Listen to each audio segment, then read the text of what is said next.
Pertolongan Tuhan tidak pernah terlambat dan tidak juga terlalu cepat, selalu tepat waktu.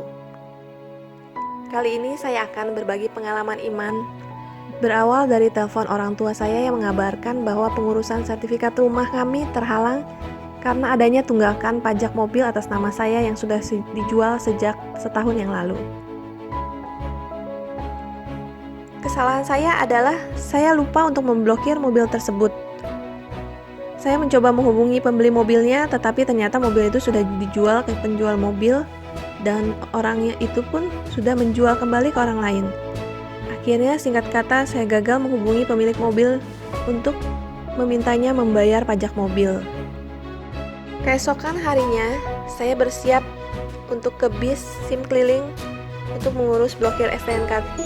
Ternyata hari itu tidak ada bis keliling. Saya segera ke gerai SIM dan Samsat di Mall Arta Gading. Ternyata juga tidak bisa, tetapi harus ke Samsat Jakarta Pusat yang ada di Gunung Sahari.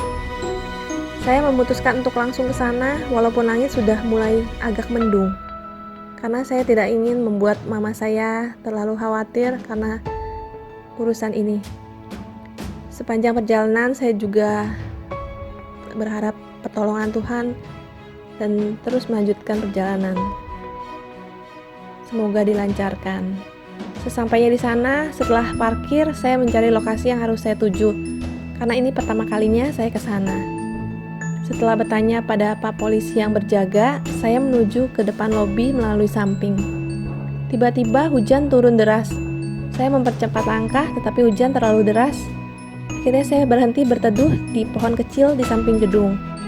Ternyata hujan semakin deras sehingga air hujan masuk dan mengguyur saya. Lalu saya melihat seorang bapak yang sedang berteduh di pohon yang lebih besar.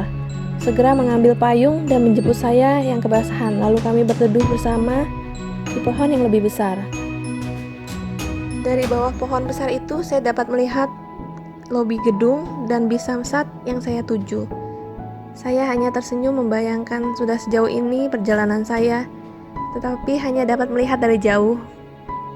Karena hujan juga tidak mereda dan tidak mungkin saya terus berada di bawah pohon itu, saya kembali meminta pertolongan Bapak yang baik hati itu untuk mengantarkan saya ke gedung.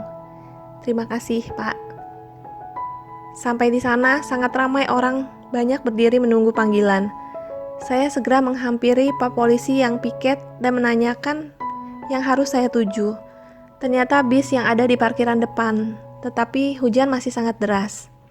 Pak Polisi itu juga mengatakan bahwa sebelum blokir STNK harus dilunasi tunggakan dulu. Tetapi saya tidak ada uang, apalagi sebenarnya itu bukan lagi tanggung jawab saya, melainkan yang punya mobil. Lalu saya hanya terdiam memandangi bis Samsat itu sambil menunggu hujan yang entah kapan reda. Kira-kira pukul 11.30 siang, kemudian terdengar panggilan pemberitahuan bahwa sudah jam istirahat. Saya terus menunggu sambil memikirkan saya harus ke bis atau mobil yang mana, karena di sana merupakan Samsat Jakarta Utara dan Jakarta Pusat. Akhirnya hujan agak mereda. Terlihat seorang bapak sedang merapikan kursi yang basah. Saya memberanikan diri menghampiri dan bertanya, kalau blokir STNK harus kemana ya?